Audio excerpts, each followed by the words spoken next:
शरद ॲग्रोच्या माध्यमातून केली करमाळा तालुक्यातील शेतकऱ्यांनी विना व्हायरस केळीची लागवड।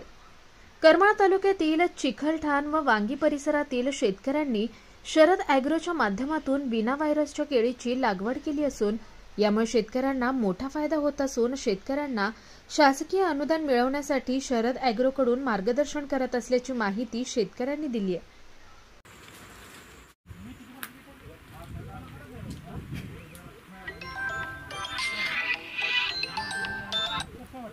आणि कुठले जातीची केळी लागवड केली? माझं नाव ज्ञानेश्वर माडिक, वांगी 2, करमाळा तालुका। आम्ही शरद ॲग्रो कोल्हापूर यांची रोपं आतापर्यंत आम्ही जैन कंपनीचे 5-6 वर्ष झालं रोपं वापरत होतो, पण आम्ही शरद ॲग्रोचे एका मित्राचे इथं पाहिली रोपं, ती आवडली, नंतर आम्ही ते लावले। तर आता तुम्ही बघू शकता ही 5 महिन्याची बाग आहे आपली। तर असं आलेलं आहे शरद ॲग्रोचे। आता आपण पहिले जैन कंपनीला होतो, आता कुठल्या कंपनीला? शरद ॲग्रो कोल्हापूर। त्याच्यामध्ये कुठली जात आहे? G9 व्हरायटीची Sharad agro. पूर्वी वापरत होता ती जैन G9चे जैन होते। आता कशा पद्धतीने तुम्हाला तफावत जाणवते पहिल्या केळीमध्ये आणि या केळीमध्ये? आता जर तुम्ही जैनचं आपल्या शेजारी एक प्लॉट आहे, जैनचं हाईट वगैरे आपल्याला ह्या केळीत जास्त दिसली। बाकीचे बुंद्याची वगैरे साईज आता 5 महिने झाले, बुंद्याची साईज वगैरे आपल्याला त्यामध्ये जाणवलं जरा फरक। कशापासून तुमची तफावत? खर्च तर सेमच लागतो, थोडाफार करावाच लागतो। जेवढा खर्च करेन तेवढा कमीच आहे केळीसाठी। त्याच्यामध्ये काय अनुदान वगैरे तुम्हाला काय? हो, अनुदान हेक्टरी आपल्याला 2,80,000 ते 90,000 पर्यंत भेटते। साधारणतः किती तुम्ही हेक्टर लागवड केली? आता आमची 1 हेक्टर लागवड आहे। अनुदान वगैरे आपल्याला मिळेल का? अनुदान? हो, अनुदान आपल्याला म्हणजे टप्प्याटप्प्याने येतंय। म्हणजे सुरुवातीला आपल्याला लागणीसाठी आलं, नंतर बेसळसाठी।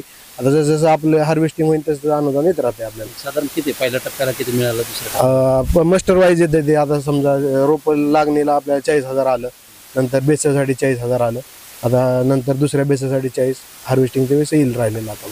आता किती रुपयाच्या आपली टोटल 3200 रोप आहेत। काय उत्पन्न किती अपेक्षित आहे? उत्पन्न आपल्याला हेक्टरी 80 ते 90 टनापर्यंत अपेक्षित आहे।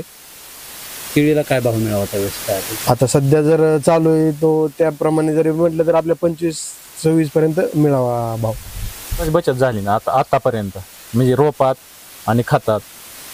तुमचं काय आव्हान असणार आहे शेतकऱ्यांना? नाही, शेतकऱ्यांना म्हणजे असं आव्हान आहे की ही रोपं आहेत ती व्हायरस मुक्त आहेत आणि उत्पन्न खर्च कमी होत आहे। ह्यांचं मार्गदर्शन चांगलं आहे।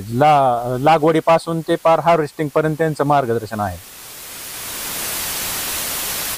शरद ॲग्रो ही आपण संपूर्ण महाराष्ट्रात शेतकऱ्यांना लागवडीपासून ते काढणीपर्यंत संपूर्ण मार्गदर्शन आपण शरद ॲग्रोच्या माध्यमातून आणि महाराष्ट्रातल्या सगळ्या कृषी अधिकाऱ्यांना आणि कर्मचाऱ्यांना आणि शेतकऱ्यांना श्रेय जातं। कारण शेतकरी आपल्याला विश्वासाने आपल्याला पेमेंट टाकतात आणि म्हणून आपण त्यांना वेळेवर रोपं देण्यास आपल्याला एक छोटीशी सेवा देण्याचं काम शरद ॲग्रोच्या माध्यमातून आपण असंख्य साधारण एक 50,000 लोकांपर्यंत आपण पोचलो आहे आणि 10,000 लोकांना 2,52,000 रुपये अनुदान मिळवण्यास एक छोटंसं कार्य आपल्या हातून घडतं आहे। ह्याचा एक मनुष्य आनंद होतो आणि उत्पादन खर्च 50% कमी करू शकलो व रासायनिक खतामुळे अतिशय जमिनीची नापीकतेकडे चालली। आपण ऑर्गॅनिक शेती करून त्याचा उत्पादन खर्च 50% कमी करून उत्पादन वाढवून आकाशी देशामध्ये बाहेर इराण असेल बाहेरच्या देशामध्ये एक्सपोर्ट क्वालिटीचा माल कसा तयार करायचा आणि सुज्ञ शेतकऱ्यांनी हे जे पूर्ण तंतोतंत नियोजन हे सगळं श्रेय शेतकऱ्यांना जातं।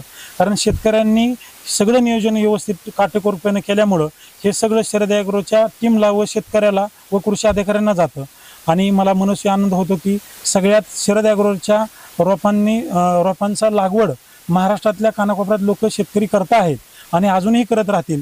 कारण व्हायरस मुक्त रोपे संपूर्ण महाराष्ट्रात देण्यात शरद ॲग्रोला यश मिळत आहे, याचा मनुष्य आनंद होतो। धन्यवाद।